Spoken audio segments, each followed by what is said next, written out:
आपके पास क्वेश्चन था प्रोबेबिलिटी के 3 क्वेश्चन हम कर रहे हैं। आज हम क्वाड्रेटिक इक्वेशन ऑलरेडी स्टार्टेड है, तो हम इसको करेंगे। मेरे पहले 3 क्वेश्चन कर लेते हैं। x हम सिलेक्ट कर रहे हैं इन 3 नंबर से और y हम सिलेक्ट कर रहे हैं इन 3 नंबर से, ठीक है। तो x कोई भी नंबर हो सकता है तीनों में से और y कोई भी नंबर हो सकता है तीनों में से, पर प्रोबेबिलिटी इनकी नहीं निकालनी, हमें निकालनी है इन दो नंबर को मल्टीप्लाई करें तो 10 आए। तो पहले देखो आप लोग मल्टीप्लाई करके कि आपके पास 1 2 3 को अगर आप 1 4 9 से मल्टीप्लाई कर रहे हो तो कितने आपके पास फॉर्म्स बन रहे हैं। 1 1 में 1 मिनट 1 को इन तीनों से मल्टीप्लाई करो, 1 को इन तीनों से मल्टीप्लाई करो। 1 को 4 से करेंगे, 1 को 9 से 9, 2 को करो तीनों से मल्टीप्लाई, 2 4 2 9 3 को करो तीनों से मल्टीप्लाई, 3 4 एंड 3 9 आपने नोटिस किया कि हमारे पास जब हमने 1 को इन तीनों से मल्टीप्लाई किया, फिर हमने 2 को इन तीनों से मल्टीप्लाई किया, फिर हमने 3 को इन तीनों से मल्टीप्लाई किया, पर कहीं पर भी मल्टीप्लाई करके 10 तो आया नहीं। तो कोई भी एक्स वाई 10 है ही नहीं। और टोटल कितने पेयर्स बन रहे हैं मल्टीप्लाई करके? 0 प्रोबेबिलिटी है कि करीब बताएं। हमें बोला गया है इस बार हमें x जो है एक नंबर है जो मुझे इसमें से सिलेक्ट करना है, और मुझे नंबर कोई भी हो सकता है। अगर मुझे x सिलेक्ट करना है तो वो -4 -3 -2 -1 0 1 2 3 4 कोई भी हो सकता है, पर मुझे प्रोबेबिलिटी निकालनी है mod x is less than 3। ये चीज पहले समझो आप लोग। mod x क्या होता है? जब आप x के यहाँ सारे नंबर रखेंगे, सबको एक एक करके रखो, -4 को अपने यहाँ रखा तो ये mod का साइन उसको क्या कर देगा? प्लस कर देगा। -3 रखा, -2 -1 0, और ये 1 2 3 4 यही बनेंगे 1 2 3 4, तो आपको लिखने की जरूरत नहीं है। तो mod x में टोटल कितने नंबर आपके पास आए?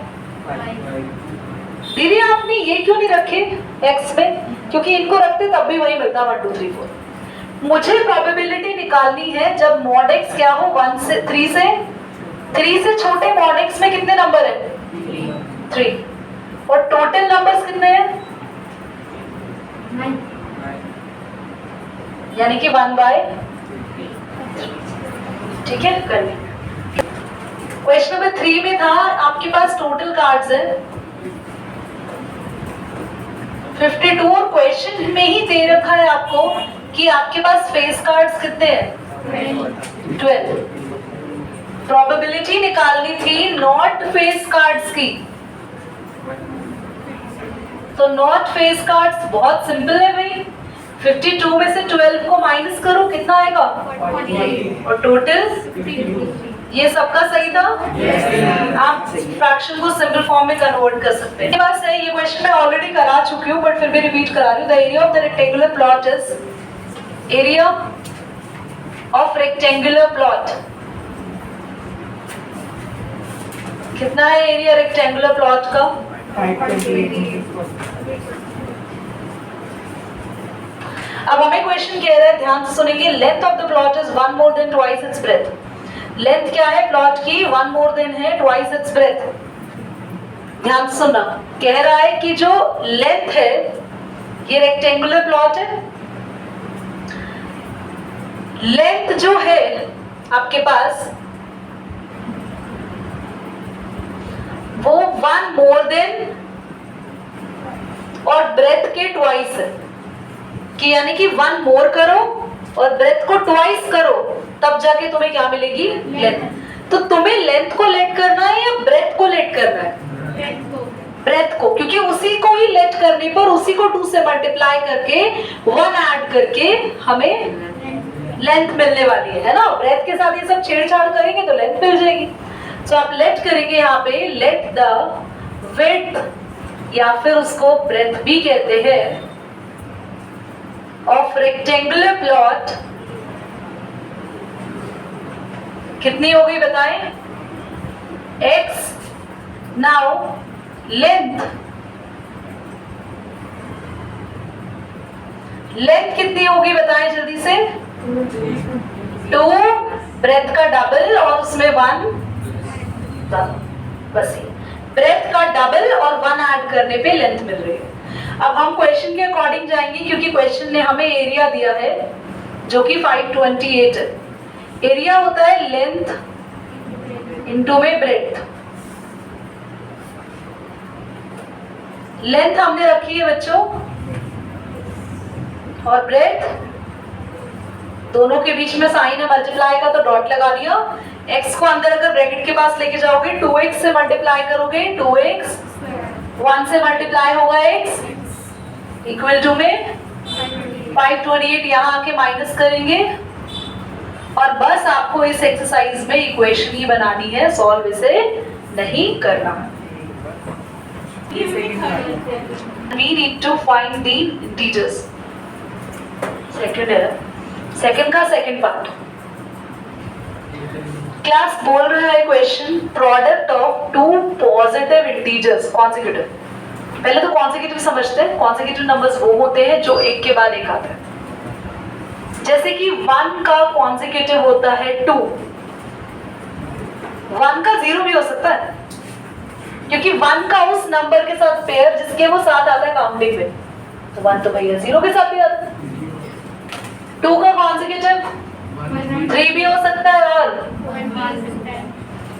कोई भी एक नंबर है उसका कॉन्सेक्यूटिव नंबर निकालने के लिए उसका पीछे या एक आगे वाला नंबर ले सकता है। अब आपको पता नहीं है काउंटिंग के कौन से 2 कॉन्सेक्यूटिव नंबर्स हैं, तो अगर आप एक कॉन्सेक्यूटिव नंबर को x मान लें तो अगला नंबर मैथ्स में हमेशा अगला ही लेना, पिछला वाला नंबर मत लेना। जैसे 1 अगर लेट कर रहे हो तो हमेशा उसका अगला कॉन्सेक्यूटिव 2 ही लेना। तो अगर एक नंबर मैं मान लेती हूँ let the first consecutive integer x, Kartik next क्या होगा? नो डबल थोड़ी हो रहा है अंकुश, x plus 1 ऐड हो रहा है बेटा, it's not doubling the number, just x plus 1, one number is x, another is x plus 1। एक नंबर अगर x है तो दूसरा होगा x plus 1। अब क्वेश्चन में एक लाइन बोली कि आपको जो 2 नंबर हैं, 2 कॉन्सेक्यूटिव नंबर्स हैं, उनका प्रोडक्ट करना है, यानी कि उन्हें मल्टीप्लाई करना है। तो हम इन्हें मल्टीप्लाई करेंगे और मल्टीप्लाई करके क्वेश्चन कह रहा है कि इट इज 306। मल्टीप्लाई करने के लिए x इंटू x का स्क्वायर हो जाएगा, x इंटू 1, नाउ 306 यहां आएगा बेटा, दैट्स ओके। क्वेश्चन है इंपॉर्टेंट, आप करेंगे बच्चे, आता है एग्जाम में। Rohan's mother 26 years older than him, the product of their ages 3 years from now will be 360, but we would like to find the Rohan's present age। तो क्वेश्चन यहाँ पे क्या कह रहा है? Main Rohan's mother is 26 years older than him। Rohan की जो mummy है, रोहन की जो मदर है वो 26 years older है उनसे, और दोनों की एज का अगर आप प्रोडक्ट करो यानी दोनों की एज को मल्टीप्लाई करो आज से 3 साल के बाद, तो उनकी एज को मल्टीप्लाई करके 360 आएगा। क्लियर? तो पहली लाइन में क्या लिखा है? The first line is saying Rohan mother is 26 years older than him। तो अगर मैं बोलूं कि आपकी मम्मी आपसे 26 years बड़ी हैं और आप 10 years के हो, तो मम्मी 36, आप x years के हो, आप x years के हो, बोलो मम्मी x plus 10 है ना, सॉरी x plus 26। हाँ मुझे भी हैरानी होगी 10 कहाँ से आ गई। तो जो भी आपकी एज है उसमें आपको 26 ऐड करना है। तो रोहन की एज में x है, 26 ऐड करेंगे तो उसकी मम्मा की एज मिल जाएगी, क्योंकि मम्मी कितने इयर्स बड़ी है। तो question number 2 part number 3 saying let Rohan's age x, तो रोहन की मदर एज होगी बेटा, रोहन्स मदर्स एज दोनों की एज आ चुकी है। अब कितने सालों के बाद या कितने सालों का पहले का जिक्र हो रहा है, तो लाइन को ढंग से पढ़ेंगे तो आपके पास 3 years फ्रॉम नाउ लिखा है, यानी कि 3 साल के बाद। तो 3 साल के बाद अगर मैं आज से बोलूं बेटा आफ्टर 3 years आपकी एज यही रहेगी बेटा जो अब है? नहीं, 3 साल बढ़ जाएगी। तो रोहन और रोहन की मम्मी के साथ भी बिल्कुल ही ऐसा होता है जैसा आपके साथ होगा। तो रोहन की न्यू एज कितनी आएगी? रोहन एज हो जाएगी बच्चे 3x। बहुत बढ़िया।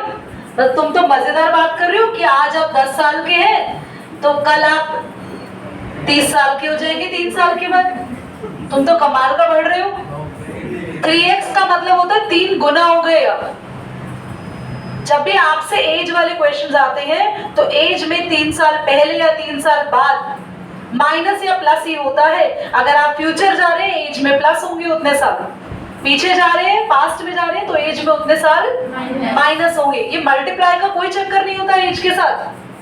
आज से 2 साल बाद आप 2 गुना हो जाएंगे, यानी अगर बच्चा 5 साल का है तो आज से 2 साल बाद वो 10 साल का हो जाएगा, यानी कि बच्चा 20 साल का है, बच्चा तो नहीं रहेगा फिलहाल वो। 2 साल के बाद बच्चा 40 साल का। बहुत बढ़िया, बाकी की सारी एज खा गया उसकी। ऐसे काम नहीं करो। तो रोहन की मदर की एज, रोहन मदर एज बताए। रोहन की मदर की एज होगी, जो भी एज है इसमें 3 और ऐड करोगे तो 26 में 3 ऐड करोगे 29 आ गया। दोनों की 3 साल बाद की एज आ गई। अब क्वेश्चन ने यहाँ बोला है the product of their edges 3 years from now. 3 साल बाद की एजेस को क्या करना है?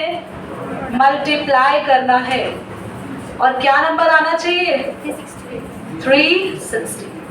मल्टीप्लाई करें, x को इन दोनों से करोगे x स्क्वायर 29x, बोलो 3x, फिर 3 9 27 and 3 2 6 और 2 क्लास 29x और 3x कितना हुआ?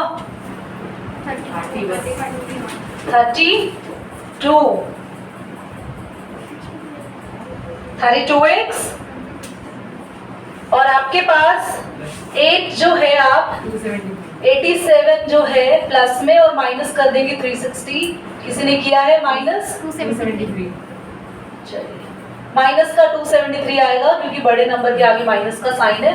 This is your equation. ठीक है, करिए। इंपॉर्टेंट क्वेश्चन है आपके पास। Train travels a distance of 480 kilometers at a uniform speed. तो ट्रेन की जो स्पीड आपके पास यहाँ दे रखी है वो यूनिफॉर्म है। यूनिफॉर्म का मतलब है कि ट्रेन कांस्टेंट एक ही स्पीड से ट्रैवल कर रही है।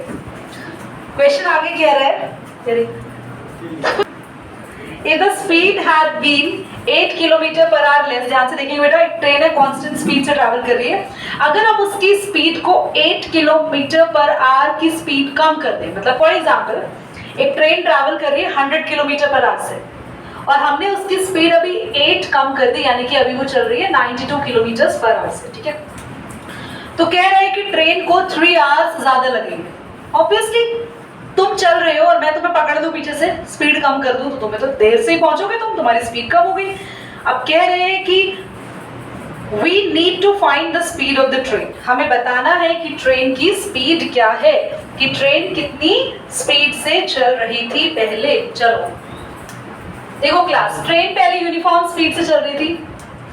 डिस्टेंस कितना कवर कर रही थी बच्चे? 480 किलोमीटर। ध्यान से देखेंगे सभी students, everyone. Let the speed, बहुत इंपॉर्टेंट क्वेश्चन है बच्चे, of train x kilometres per hour. Train की ये स्पीड बेटा, ट्रेन का ये डिस्टेंस।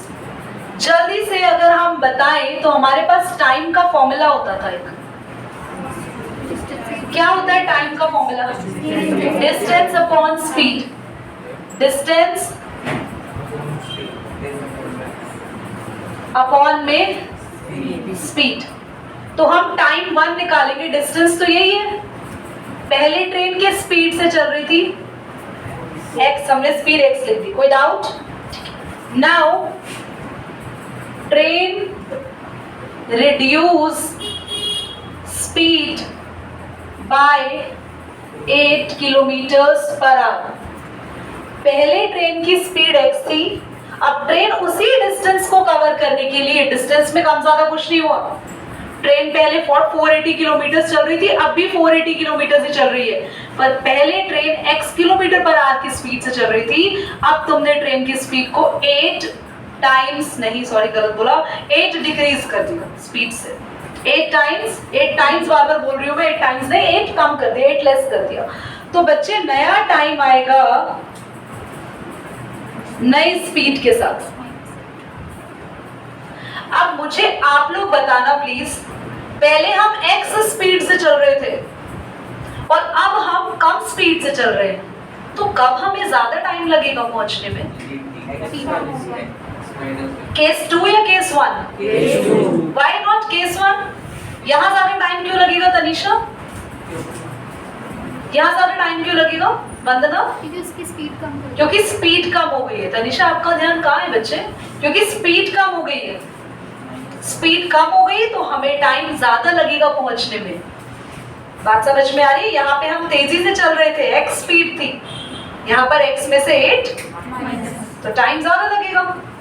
अब क्वेश्चन कह रहा है जो भी आपका नया टाइम आया उसमें से पुराना टाइम को माइनस करोगे तो कितने घंटों का डिफरेंस आ रहा है? 3 आवर्स की। मान लो पहले आप पहुंच रहे थे 10 आवर्स के अंदर, अब आप 13 आवर्स में पहुंच रहे हो, 3 घंटे आपको एक्स्ट्रा लग रहे हैं, 3 घंटे ज्यादा टाइम लग रहा है। मान लो आप पहुंच रहे थे पहले 7 आवर्स के अंदर, तो अब आप पहुंच रहे हैं 10 आवर्स के अंदर, ये टाइम 3 घंटे बढ़ गया।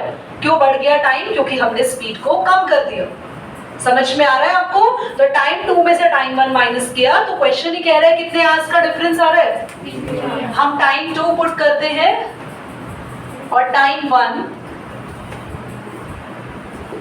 प्लस 480 कॉमन ले सकते हैं, 1/x minus 8, 1/x is equal to 3। Note करेंगे, इसकी कैलकुलेशन यहीं से फर्दर ऑन हम नेक्स्ट क्लास में करेंगे।